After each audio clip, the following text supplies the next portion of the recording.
하나님 말씀 창세기 2장 4절부터 7절까지 같이 한 목소리로 합독하겠습니다. 시작.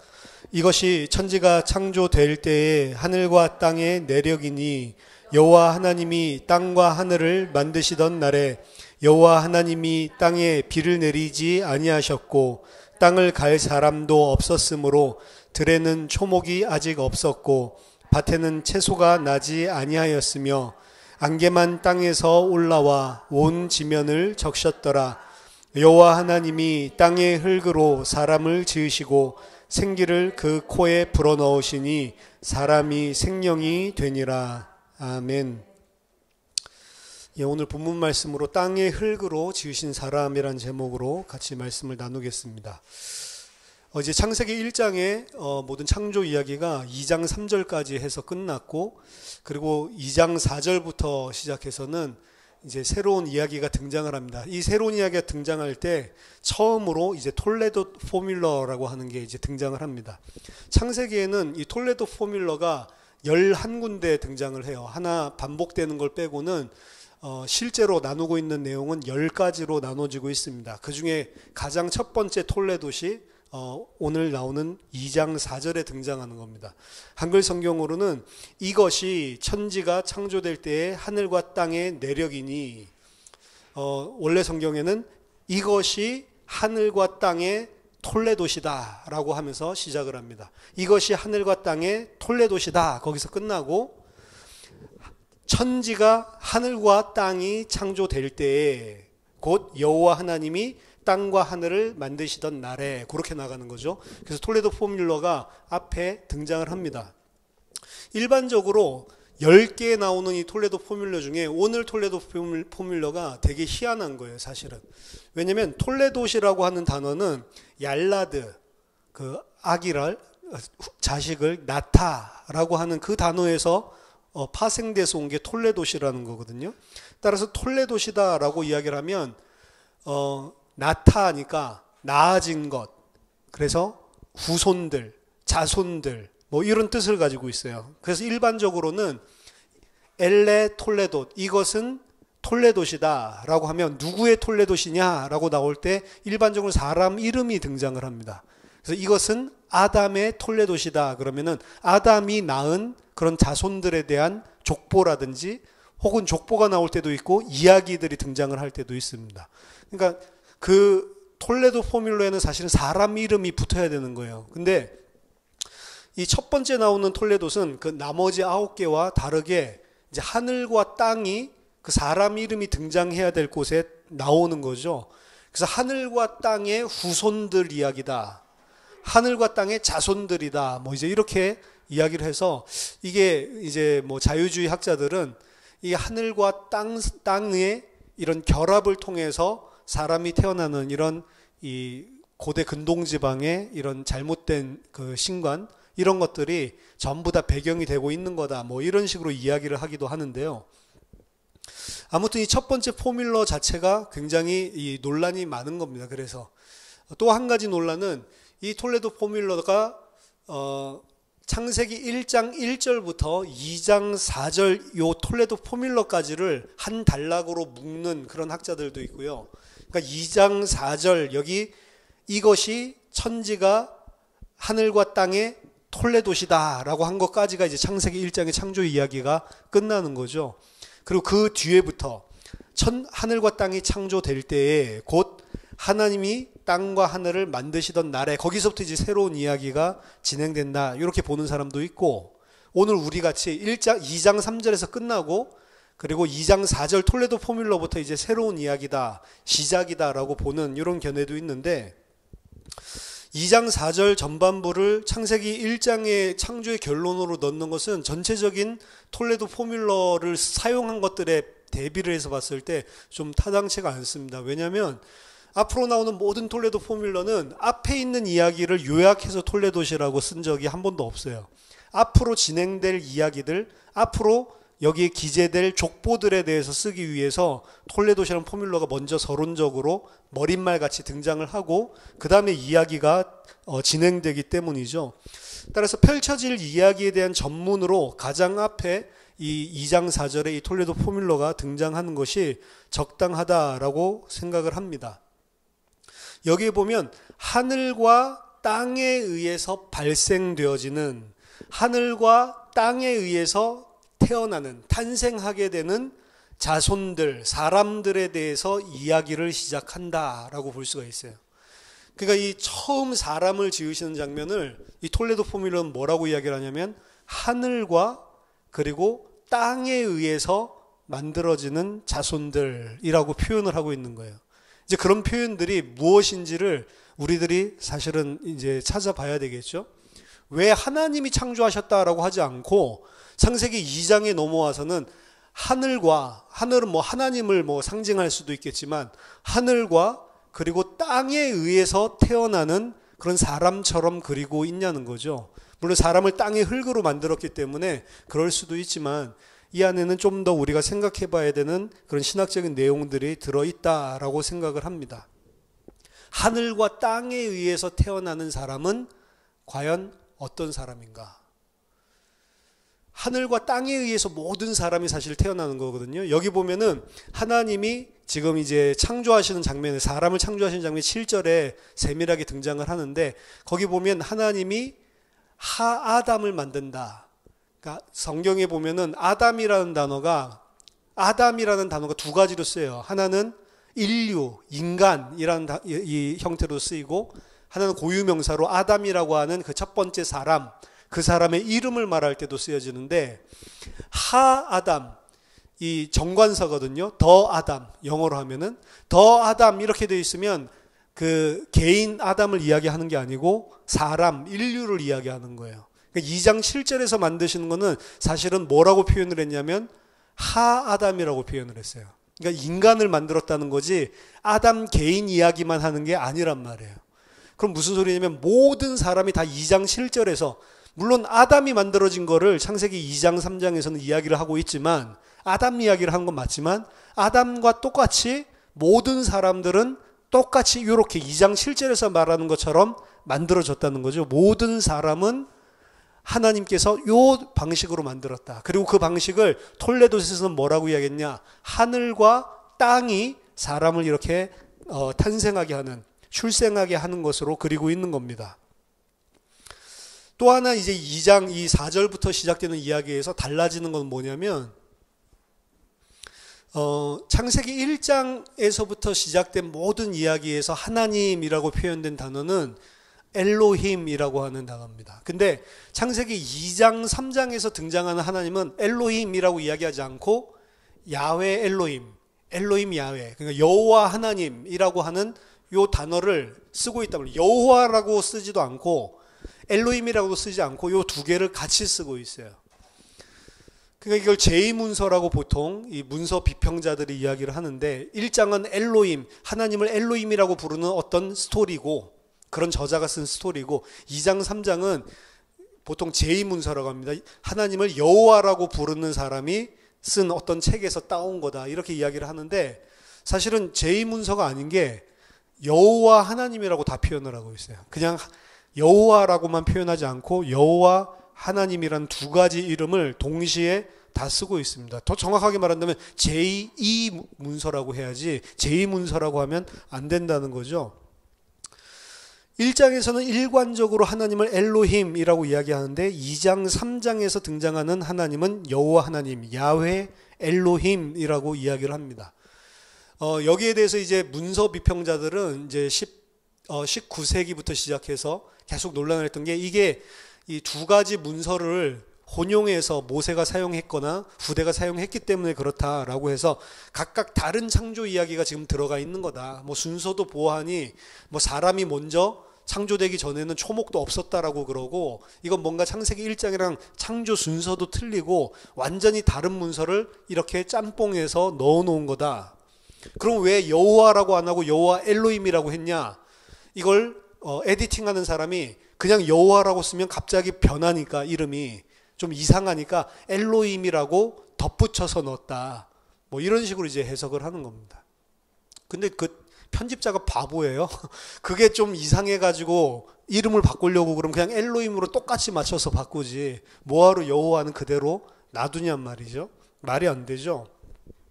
히브리 문학에 대한 연구가 본격적으로 문학적으로 연구되기 시작한 것들은 얼마 되지 않아요. 한 1950년 이후라고 보면 됩니다.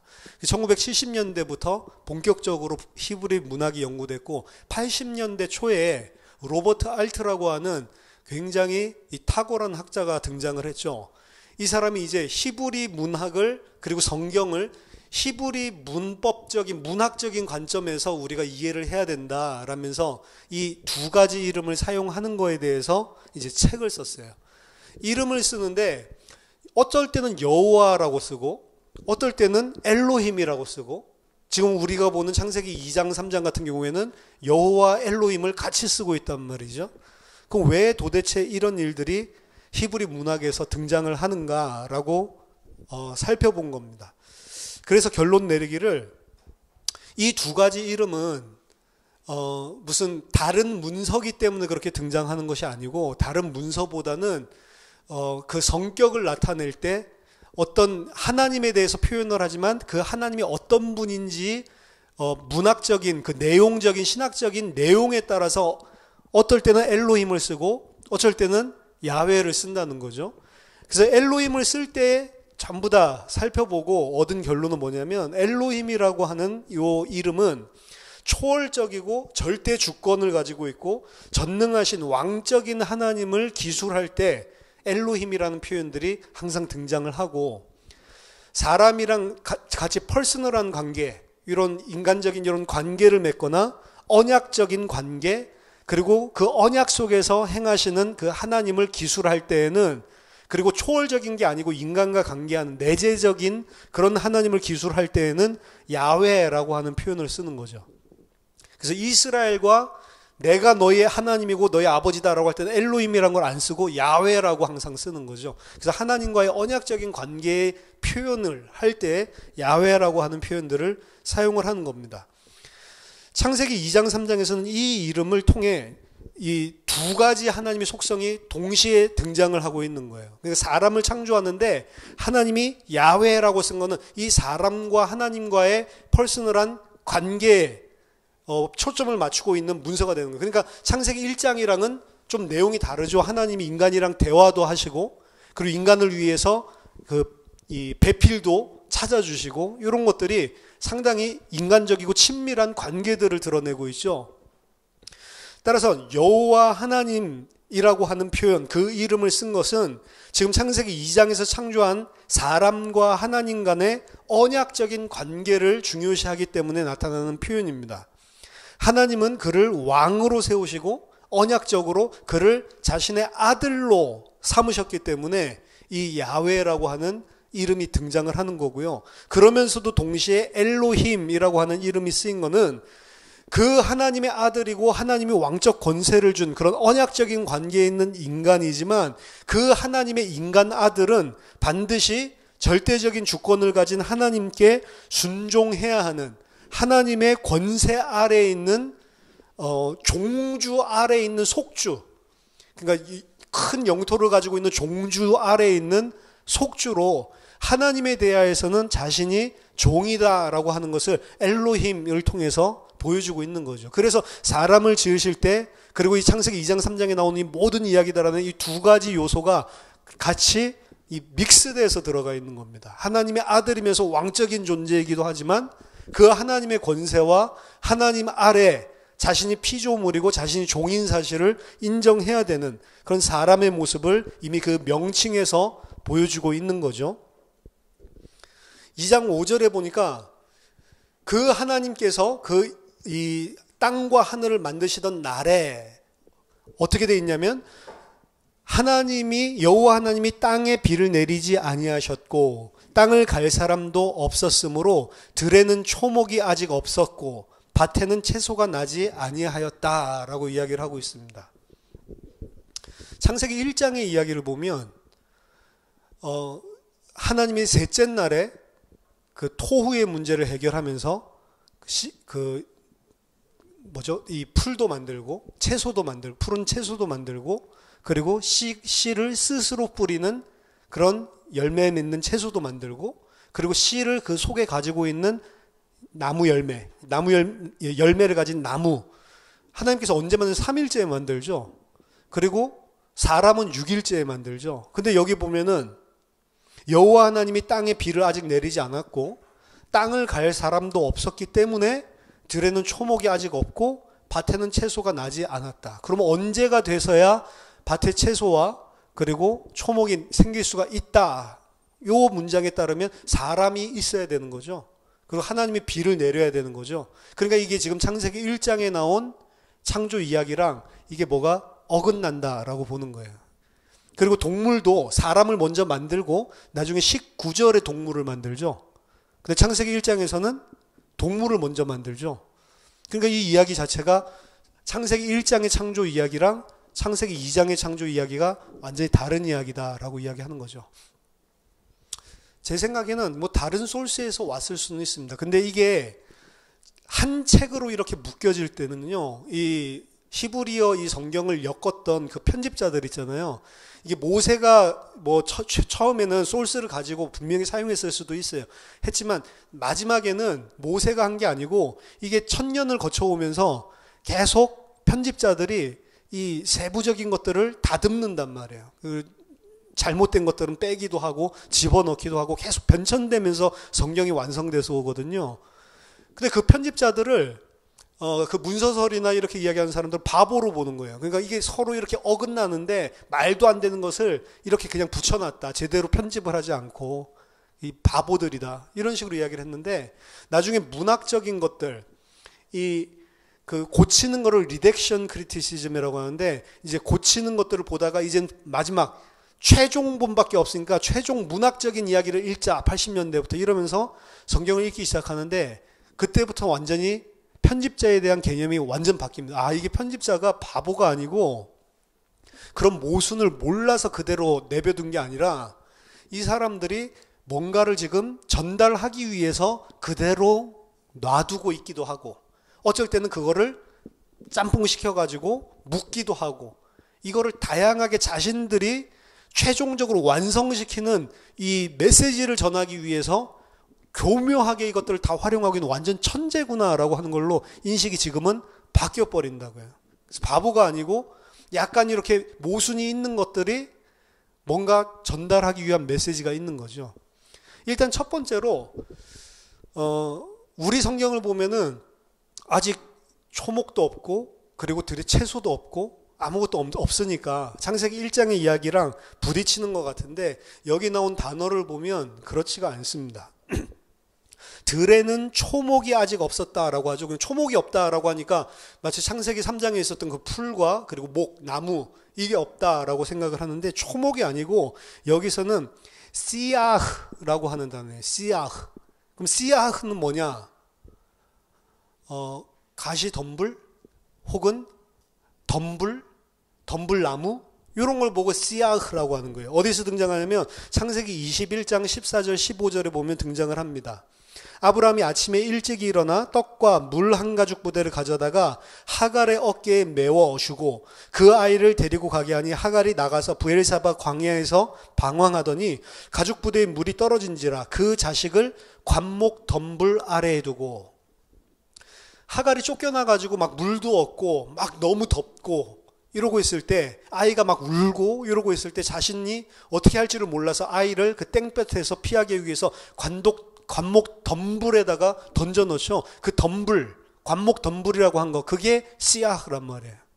그러니까 그거는 이 씨아흐라고 하는 거는 열매에서 먹을 수 있는 그런 것들이 아닙니다. 창세기 안에 나오는 거랑 더 유사한 건 뭐냐면 땅이 저주를 받고 난 다음에 가시 덤불과 엉겅퀴 내는 거 있죠. 마치 그런 것들을 말하는 거예요. 그런 덤불 같은 것들.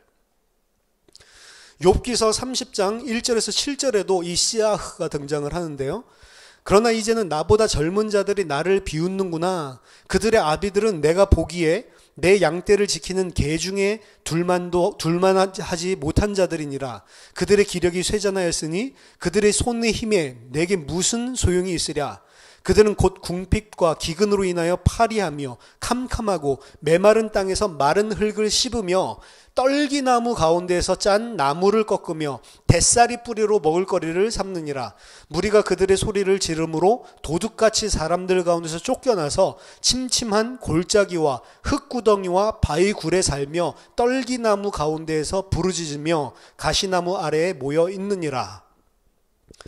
이 젊은 자들이 지금 비웃고 있는데 뭐라고 비웃냐면 이 밥도 제대로 못 먹고 빌빌거리면서 완전히 저주받았구나 라고 이야기를 하면서 뭐라고 비웃냐면 너는 궁핍과 기근으로 인해서 캄캄해서 흙을 갖다가 먹고 그러고 떨기나무 가운데서 짠 나무를 갖다가 겨우 먹는 존재구나. 그 떨기나무라고 한 게 씨야흐라고. 그러니까 여호와께서 아직 비를 내리지 않고 밭을 갈 사람이 없었기 때문에 들에는 아직 뭐가 없다고 하냐면 이 씨야흐가 없다라고 이야기를 하는 거예요. 덤불. 그러니까 창세기 1장에서 이야기하는 그 푸른 초장과 그리고 거기서 나오는 열매 있는 그런 채소, 나무 그걸 말하는 게 아니고 이런 덤불들이 없었다라고 이야기를 하고 있는 것입니다.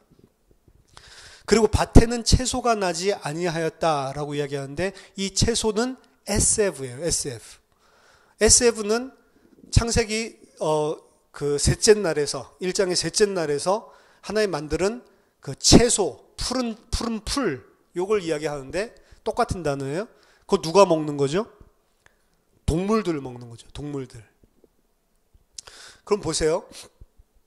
지금 이 표현이 왜 나왔냐면 고대 근동지방에서 문화적으로 어떻게 해야지 사람이 먹을 수 있는 식물을 얻을 수 있다라고 생각했냐면 자신들이 섬기는 신이 하늘에서 비를 줘야 돼요.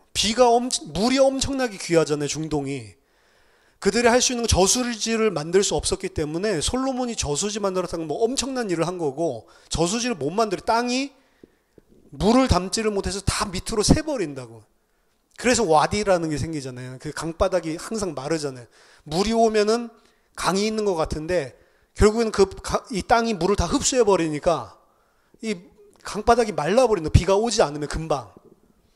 그러니까 땅이 물을 흡수를 해버리고 그 다음에 물을 어디에다가 저수지에다가 파서 거둘 수 있는 그런 이 과학적인 것들이 문명이 발달하지 않았기 때문에 이들의 농사는 항상 하늘의 비에 의존을 한다고요.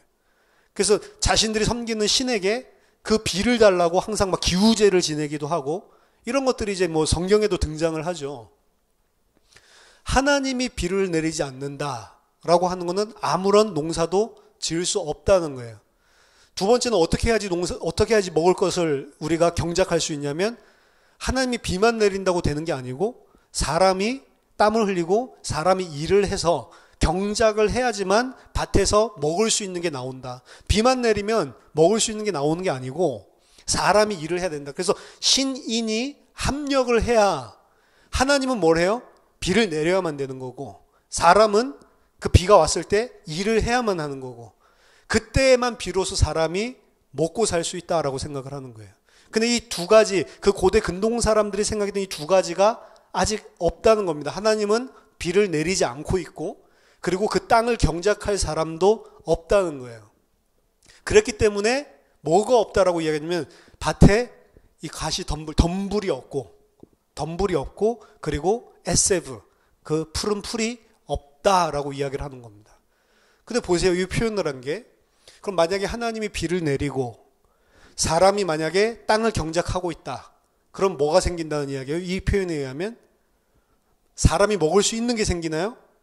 아니죠. 뭐가 생겨요? 덤불이 생기고 관목 덤불이 생기고 그리고 에세브가 생기고 그러니까 이게 신학적인 메시지들이 담겨 있는 거라고요. 이 세상 사람들은 어떻게 생각하냐면 하나님이 비를 내려주고 내가 일을 하면 내가 먹을 거를 내 생명을 유지할 수 있는 먹거리를 얻을 수 있다라고 생각을 하지만 성경에서 뭐라고 이야기하냐면 아무리 비가 오고 네가 아무리 일을 해도 사람이 먹을 수 있는 사람에게 생명을 주는 씨 가진 열매 맺는 채소나 씨를 품고 있는 나무 열매는 사람이 맺는 게 아니에요. 그 비가 온다고 되는 게 아니라고. 그들이 그렇게 열심히 해서 얻는 것은 뭐예요? 덤불이랑 동물들이 먹는 풀떼기밖에 얻지를 못한다고 되어 있다.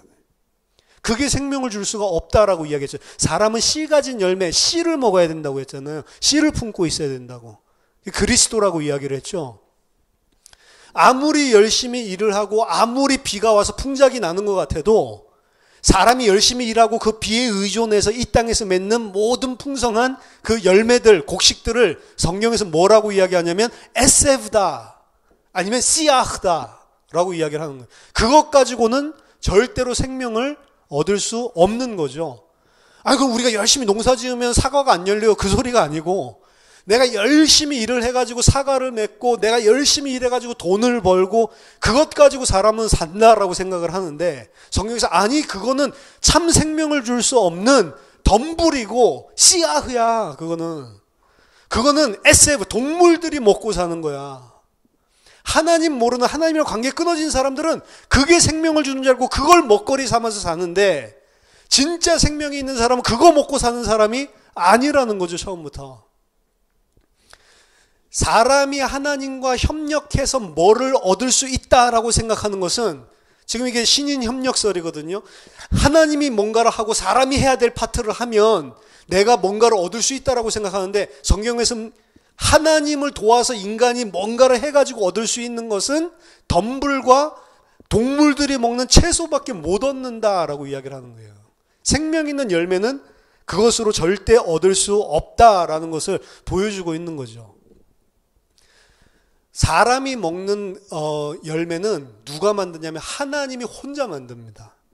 여기에도 창세기 2장에도 오늘 본문에 안 나오지만 창세기 2장 9절에 여호와 하나님이 그 땅에서 보기에 아름답고 먹기에 좋은 나무가 나게 하시니 동산 가운데에는 생명나무와 선악을 알게 하는 나무도 있더라. 생명나무 선악을 알게 하는 나무 전에 하나님께서 사람이 먹기에 좋은 나무를 하나님이 혼자서 만들죠. 하나님이 비 내려주고 사람이 경작해서 만드는 게 아니고 아담이 원래 인간이 먹고 사는 음식은 먹고 사는 열매는 하나님이 그냥 은혜로 주시는 거예요. 그럼 사람이 아담을 지금 경작하도록 다음 주에 보겠지만 아담이 경작하도록 아담을 에덴에 있는 동산으로 하나님께서 집어넣잖아요. 그렇죠? 그럼 그 경작해서 아담이 열심히 일해서 얻을 수 있는 열매는 뭐예요? 이 열매 있는 나무나 인간의 먹거리가 아니라고. 열심히 일을 해도 푸른 초장이라든지 동물이 먹고 사는 그런 관목이라든지 이런 거 만드는 거지. 아담은 열심히 농사를 지어도 참된 생명을 줄 수 있는 걸 자기가 만들 수 있는 건 아니라고요. 처음부터 그런 거예요. 아담이 그래서 일을 하고 경작을 한 것은 먹고 살기 위해서 일하는 게 아니란 말이에요. 원래 먹고 사는 것은 누가 책임져요? 하나님이 책임져요. 인간이 먹을 수 있는 참된 생명은 하나님으로부터 오는 거지. 아담이 이제 에덴 동산에서 나를 땅을 가는 자, tiller of the soil, 땅을 가는 자로 하나님이 보냈으니까 이제 땅 열심히 갈아서 이제 더 부자가 돼서 잘 먹고 잘 그게 아니라고요. 하나님이 땅을 갈게 하신 이유는 다른 데 있지.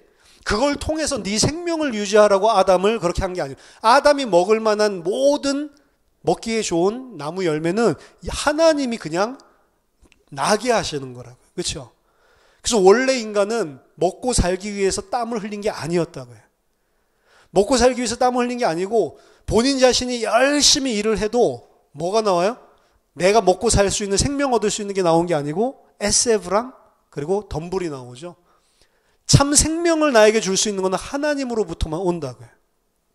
근데 나중에 타락하고 난 다음에 땅이 효력을 발휘하지 않고 가시덤불과 엉겅퀴를 내게 된다라고 이야기를 하면서 너의 먹을 것은 밭의 채소인즉 네가 얼굴에 땀을 흘려야 이제 먹게 될 거다라고 이야기를 하죠. 밭의 채소는 원래 땀을 흘려야 자기 자신의 노력으로 얻을 수 있는 거였대요. 원래부터. 근데 이제는 그걸 먹고서 그게 생명인 줄 알고 살게 되는 동물 같은 존재가 돼버렸다는 이야기죠.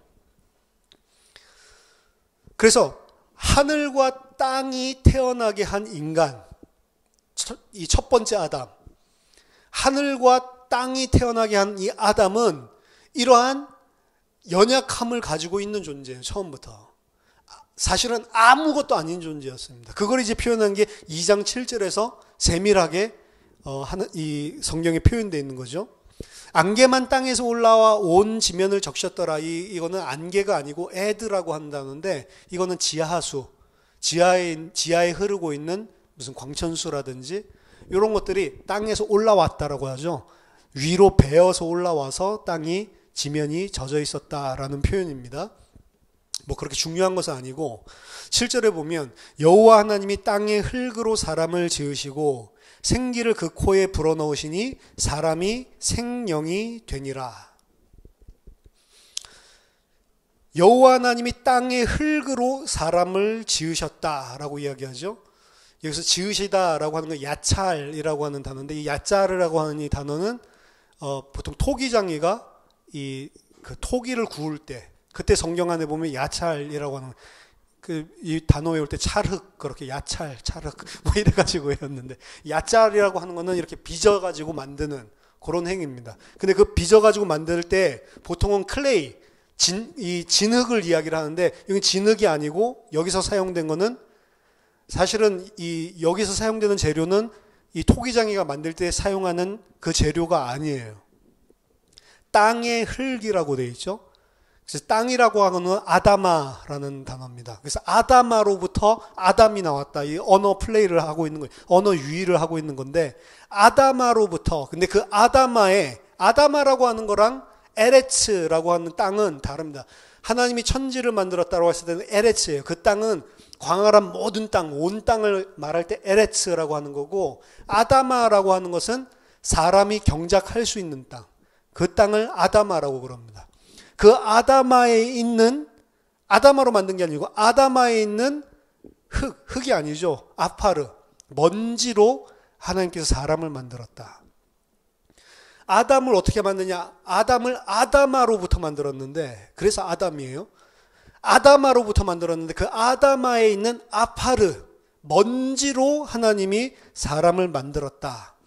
성경에서는 이 먼지라고 하는 단어를 여러 가지로 번역을 합니다. 여기는 흙이라고 번역을 해놨고, 우리나라 단어는 계속 바뀌는데 히브리어는 똑같습니다. 어떤 데는 티끌이라고 해놨고, 어떤 데는 먼지라고도 해놓고, 그러니까 어떤 데는 또 진토라고도 해놨어요. 근데 전부 다 아파르인데, 이 아파르는 부정적인 의미로도 사용되고 긍정적인 의미로도 사용됩니다. 그 사람을 만드는데 긍정적인 의미도 담겨져 있고 부정적인 의미도 담겨져 있어요. 긍정적인 의미는 뭐냐면 창세기 13장 16절에 하나님의 약속, 언약이 이 아파르를 통해서 언약을 하십니다.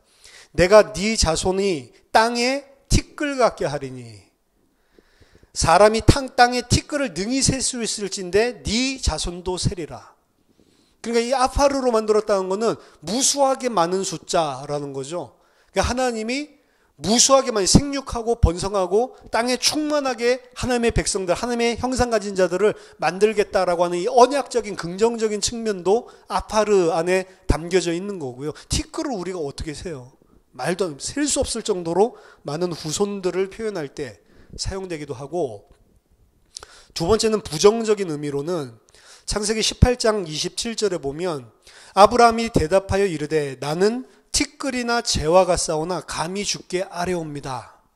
그러니까 하나님 앞에 이 소돔과 고모라를 놓고 이 기도할 때, 그때 50명 의인이 있으면 어떻게 하겠습니까?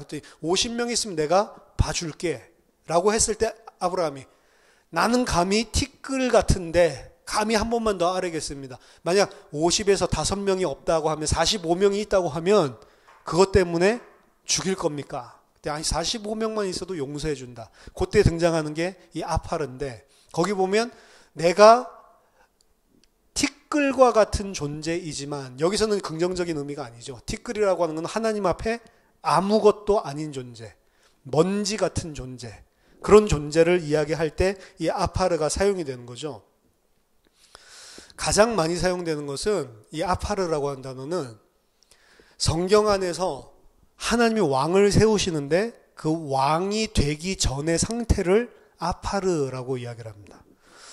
열왕기상 16장 1절에서 3절 보면 예후를 통해서 하나님께서 바하사를 꾸짖는 장면입니다. 여호와의 말씀이 하나니의 아들 예후에게 임하여 바하사를 꾸짖어 이르되 내가 너를 티끌에서 들어 내 백성 이스라엘 위에 주권자가 되게 하였거늘 네가 여로보암의 길로 행하며 내 백성 이스라엘에게 범죄하게 하여 그들의 죄로 나를 노엽게 하였은즉 내가 너 바하사와 네 집을 쓸어버려 내 집이 느밧의 아들 여로보암의 집같이 되게 하리니. 여기 보면은 내가 너를 티끌 아파르로부터 내 백성 이스라엘 위에 왕 주권자가 되게 만들었다. 근데 네가 범죄하니까 내가 너를 쓸어버리겠다. 빗자루로 쓴다는 이야기거든요. 그러니까 티끌이니까 빗자루로 쓸어서 너를 완전히 여로보암처럼 망하게 하겠다라고 하나님 이야기하는 거죠. 그래서 뭐를 할 때 하냐면 아무것도 아닌 존재를 하나님이 주권자 왕으로 세우실 때 항상 표현을 아파르로부터 왕을 세운다라고 이야기를 하는 겁니다. 또 가난한 자를 왕으로 세울 때도 똑같이 표현을 해요. 사무엘상 2장 8절 보면 가난한 자를 진토에서 일으키시며 빈궁한 자를 거름더미에서 올리사 귀족들과 함께 앉게 하시며 영광의 자리를 차지하게 하시는도다. 가난한 자를 진토, 이게 아파르거든요. 아파르에서 일으켜서 귀족들과 함께 앉게 하고 그리고 영광의 자리에 앉힌다. 그러니까 아주 낮고 아무것도 아닌 존재를 하나님이 높여서 귀족이 되고 왕이 되고 주권자가 되게 할 때 가난한 자 그리고 티끌과 같이 아무것도 아닌 자 요때 아파르가 쓰이는 거죠. 시편 113편 7절 8절에도 가난한 자를 먼지더미 아파르에서 일으키시며 궁핍한 자를 거름더미에서 들어 세워 지도자들 곧 그의 백성의 지도자들과 함께 세우시며, 그러니까 항상 가난하고 아무것도 아닌 자를 왕같이 세울 때 이 아파르가 등장을 한단 말이에요. 또한 죽은 자를 표현할 때도 사용을 합니다. 이사야서 26장 19절 보면 주의 죽은 자들은 살아나고 그들의 시체들은 일어나리이다. 티끌에 누운 자들아 너희는 깨어 노래하라. 주의 이슬은 빛난 이슬이니 땅이 죽은 자들을 내어놓으리라. 그래서 죽은 자를 티끌에 누워있다라고 이야기하고 거기에서 죽은 자를 살린다. 그러니까 죽은 자, 죽음의 상태에 있는 자를 생명을 줘서 살릴 때 그때 또 이 아파르라고 하는 게 사용이 됩니다. 다니엘서 12장 2절에서도 땅의 티끌 가운데에서 자는 자 중에 많은 사람이 깨어나, 이 마지막 부활을 다니엘서 12장에서 이야기하는 거군요. 땅의 티끌같이 자는 자, 죽은 자를 그렇게 표현했고 그 자들이 다 깨어나서 일부는 영광을 받고 일부는 영원한 수치를 당할 거다. 심판에 대해서 이야기를 합니다. 그래서 아파르라고 하는 걸 보면 이 지금 창세기 2장 7절에서 쓰인 것은 긍정적으로 내가 너를 복주겠다라는 의미에서 쓰인 것보다는 부정적인 의미에서 사용된 거예요. 아무것도 아닌 자인데 여호와 하나님이라고 그랬죠. 언약적인 관계로 하나님이 불러서 그를 주권자로 왕으로 세우시는 그 장면이 이 땅의 티끌로, 그러니까 재료를 말하는 게 아니고 상태를 이야기하는 거라고요. 아무것도 아닌 자, 그리고 심지어는 생명도 없는 죽음의 사람, 죽음의 자, 죽음에 있었던 속했던 자를 하나님이 이제 생명을 주고 그것도 모자라서 왕 같은 자로 하나님을 대신해서 모든 것을 통치하고 다스리게 할 언약적인 하나님의 아들로서 이렇게 세워주는 것을 땅의 흙으로 만들었다라고 이야기를 하는 겁니다. 그래서 재료 이야기를 하는 것보다는 사람은 아무것도 아닌 존재인데 스스로는 그 어떤 것도 할 수 없는 존재인데 하나님이 은혜로 그렇게 세운 거라는 거죠. 그렇게 세웠지만 사람은 여전히 아파르라니까요. 그러니까 사람이 하나님의 도움으로 생명을 얻고 하나님의 언약적인 관계 때문에 왕이 된 것이지 스스로 일을 해서 맺는 열매는 뭐예요? 덤불과 그리고 SF, 풀, 그거밖에 못 내는 겁니다. 사실은 사람은. 하나님이 하나님의 아들로 대우를 해주시고 하나님이 주권자로 삼아주셨지만 인간은 자기 자신이 아파르라는 사실을 알아야 되는 거예요. 그렇죠? 죽었던 자고 생명이라고 그랬죠. 그래서 여기 보면 하나님이 생기를 그 코에 불어넣으시니 사람이 생명이 되니라. 사람이 생명이 됐다라는 건 살아있는 영이 아니고요. 생명이 됐다라고 번역된 요 단어는 창세기 1장에 하나님이 새들을 만들었을 때도 사용됐고 그리고 짐승들을 만들었을 때도 똑같이 사용됐어요. 거기서는 생명이라고 안 하고 뭐라고 했냐면 생물이라고 이야기했거든요. 생물은 뭐냐? 살아있는 존재. 정확하게는 생명 이게 아니고 살아있는 존재가 됐다. 살아있는 존재. 네페시 하야라고 하는 겁니다. 하나님께서 사람을 네페시 하야가 되게 했다. 뭐요? 흙이고 먼지였는데 그를 네페시 하야. 네페시 하야는 뭐냐면 숨쉬고 기동해서 움직일 수 있는 animated being. 하나님이 활력을 불어넣은 존재. 그래서 이제 생명력이 있어서 숨도 쉬고 말도 하고 보기도 하고 감정도 느끼고 그 사람만 그런 게 아니고 동물들도 다 똑같단 말이에요. 동물들도 감정을 다 느끼고 동물들도 막 슬프면 울고 그리고 막 짜증나면 막 앙칼지게 막 하고 배고프면 막 짜증나면 막 짜증 부리고 똑같다니까요. 하는 짓이. 저희 고양이도 보면 똑같아. 인간이랑 하는 짓이. 우리 3일 동안 어디 갔다가 오면 막 울고 있어요.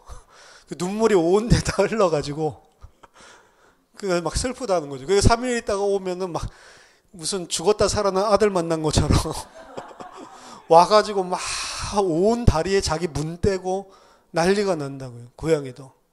배고픈데 밥 안 주면 계속 와가지고 왕왕왕왕 거기서 막 발 물고 막 짜증 낸다고요.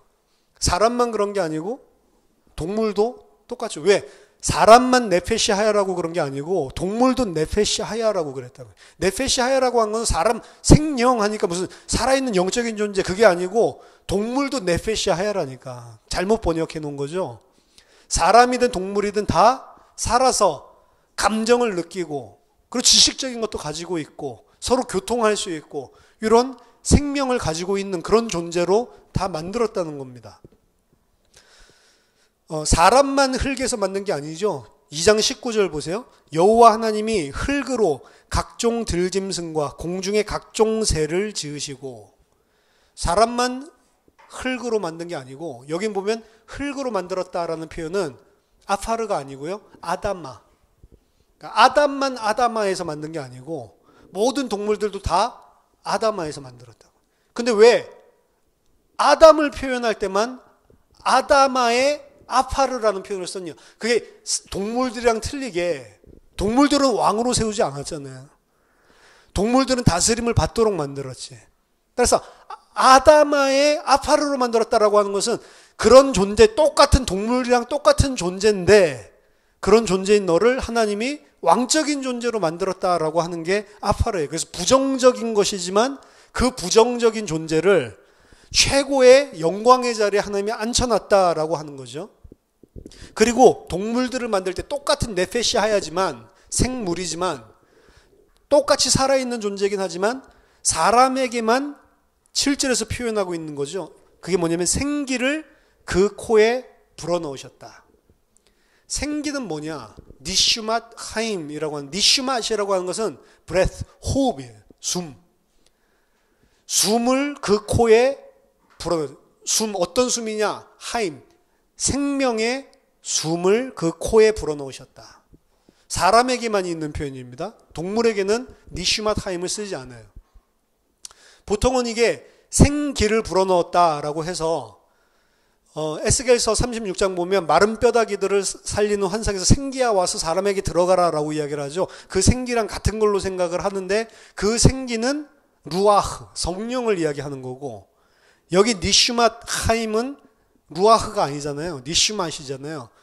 루아흐라고 하는 것은 성령을 보통 이야기를 하는데 성령이라고 쓰일 때도 있고 그러니까 성삼위 하나님의 성령으로 쓰일 때도 있고 그리고 숨이라고 쓰일 때도 있고 바람이라고 쓰일 때도 있고 여러 가지 혼용을 돼서 사용을 합니다.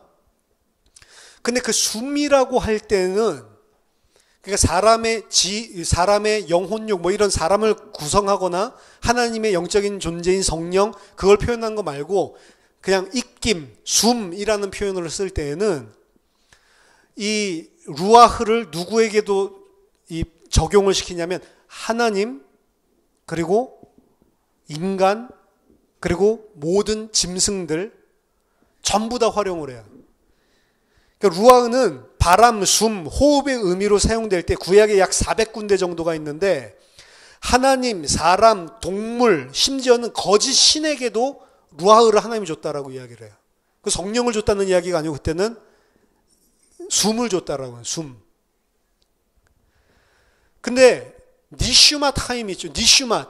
똑같은 숨인데 니슈맛은 단 한 번도 여호와 하나님과 사람에게만 사용됐지 동물들이나 뭐 거짓신이나 다른 거에 사용된 적이 단 한 번도 없습니다. 많이 등장을 하지 않아요? 니슈맛이라고 하는 그 표현 자체가 뭐 40몇 번인가? 그거밖에 안 나오는데 사용될 때는 항상 좀 약간 애매한 거, 그 창세기 7장에 나오는 거 한 번이 있는데 그것도 제가 나중에 가면 설명하겠지만 그거는 사람을 이야기하는 거지 그냥 일반 동물을 이야기하는 게 아닙니다. 코에 니슈맛이 있다고 하는 거는 코에 기식이 있어. 그거는 사람 이야기하는 거지 동물 이야기하는 게 아니라고요. 그러니까 그 경우를 빼고는 약간 애매모호해서 막 따져야 되는 거. 한 경우를 빼고는 니슈맛이라고 하는 그 숨, 하나님의 생명의 숨은 누구에게만 주어진 거냐면 사람에게만 특별하게 주어지는 거예요. 그리고 하나님에게만 사용되는 겁니다. 따라서 창세기 2장 7절에 하나님이 사람을 똑같이 아다마에서 짐승처럼 네페시 하야 살아있는 존재로 만들었지만 두 가지가 다르단 말이에요. 사람만 그 아다마의 먼지로 만들어서 왕적인 존재로 아무것도 아닌 존재를 세웠다라는 것을 보여주고 있고, 그리고 또 하나 동물에게는 없는 니슈맛 하임을 사람에게만 줬다라고 하는 거예요. 이게 창세기 1장의 언어로 표현한다면 하나님의 형상이라고 할 수가 있는 겁니다. 그래서 창세기 1장을 설명할 때 하나님의 형상이 세 가지 의미를 지닌다라고 이야기를 했죠.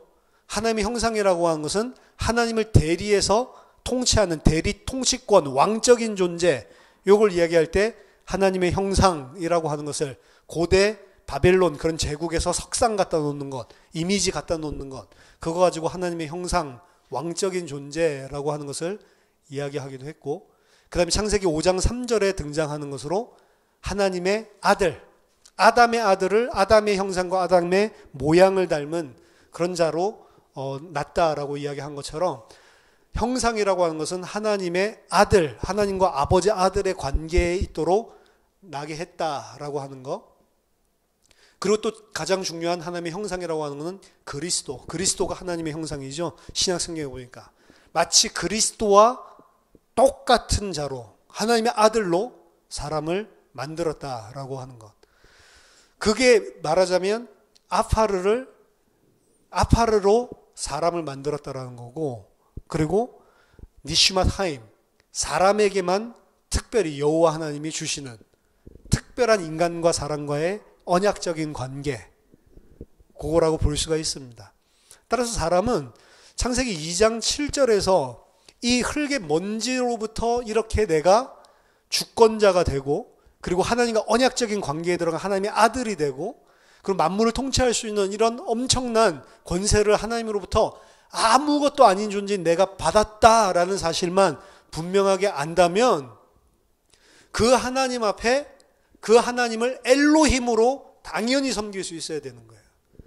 그 언약적인 관계는 야훼 하나님이지만 그 야훼의 아버지와 아들과의 관계와 왕적인 관계로 하나님께서 나를 복 주시고 나에게 은혜를 베풀으셨지만, 내가 하나님을 볼 때에는 나 아들이니까 이제 아버지한테 마음대로 해도 돼, 나랑 거의 비슷하네, 이게 아니고 이 아담이 하나님을 볼 때에는 엘로힘, 전능하신 하나님, 모든 생명의 근원, 모든 창조의 근원, 나는 피조물, 그 관점으로 봐야 되는 거예요. 이 두 가지가 있어야 하나님의 사랑에 대한 당연한 답례고 당연히 나올 수밖에 없는 그런 인간의 나와야 되는 반응인데, 창세기 3장을 통해 밝혀지는 것은 그게 아니죠. 하나님이랑 비슷하게 해주니까, 만물 통치하고 하나님의 아들이고 거의 그리스도 비슷하게 만들어주니까 자기가 하나님인 줄 알죠. 그래서 그 자리를 오히려 하나님의 은혜와 사랑을 저버리고 꿰차고 있는 거, 그것 자체를 죄라고 하는 거잖아요. 창세기 2장에서부터 이야기합니다. 인간은 스스로 노력을 통해서 혹은 하나님을 도와서 내가 만들어서 낼 수 있는 거는 가시덤불, 엉겅퀴, 짐승이 먹을 수밖에 없는 채소, 이런 것밖에 생산 못하는 존재예요. 인간 스스로는. 심지어는 먼지, 죽음, 아무것도 아닌 존재인 것입니다.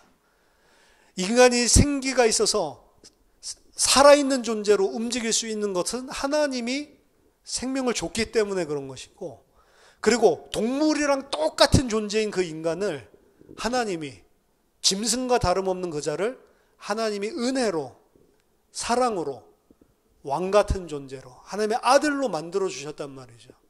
근데 자기 스스로 할 수 있다라고 박차고 나오는 사건이 창세기 3장 사건입니다.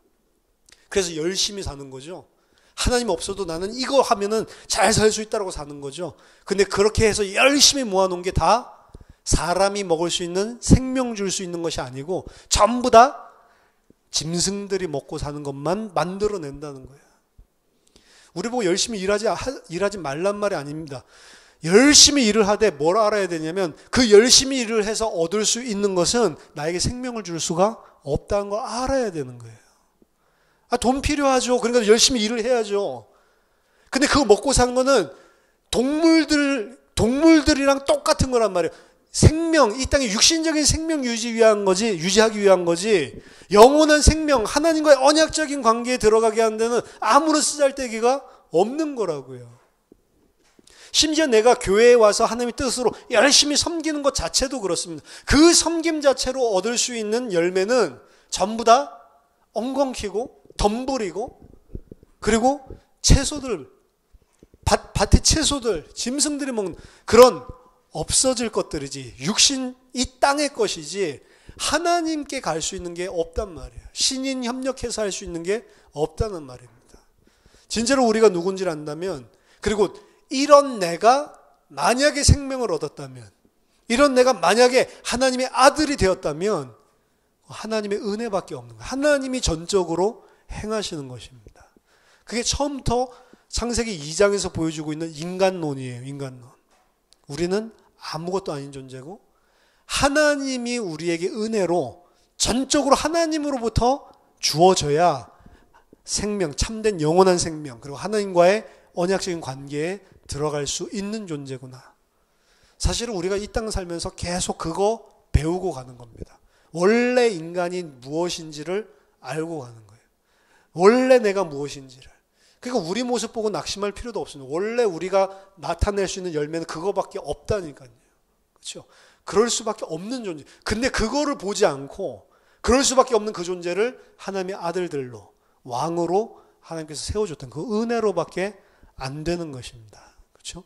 저희들이 창세기 2장 오늘 흙으로 하나님께서 사람을 창조하는, 땅이 흙으로 땅이 먼지로 지으신 이 사람, 이걸 보면서 정말로 하나님의 은혜와 사랑이 무엇이고, 내가 그 하나님의 은혜와 사랑을 받은 자로 사는 것이 무엇인지, 거기에 대해서 분명히 알고, 하나님을 창조주로, 그리고 나는 그 피조물로, 하나님을 왕으로, 나는 그 종으로 서게 되는 은혜가 있기를 예수 이름으로 축원합니다. 하나님 아버지, 은혜를 감사드립니다. 먼지요, 죽음이요, 티끌이요, 아무것도 아닌 우리를 진토에서 일으키셔서 하나님의 아들들로, 하나님과 함께 만국을 통치하는, 그리스도와 함께하는 자로 저희들을 불러주심을 감사드립니다. 하나님, 그 은혜와 사랑에 감사해서 당연히 하나님 앞에 무릎 꿇고, 당연히 하나님을 하나님으로, 나의 왕으로, 나의 주로 인정하고 사는 참된 인간이 될 수 있도록 우리에게 날마다 은혜를 더하여 주시옵소서. 살아계신 주 예수 그리스도 이름으로 기도하옵나이다. 아멘.